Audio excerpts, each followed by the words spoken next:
This is Luke Lehman on Gold Beach. We are considering leaving. It's just too much. If it calms down a little bit and we get our shelter a little bit better, then we might stay, but there's sand in my ears and all over us. I mean, we're just laying here and the sand is literally just drowning us. I mean, we're just getting buried in sand. It's everywhere.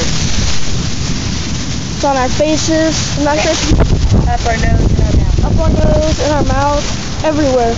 Not sure if you can tell, but I'm pretty sure I'm windburned.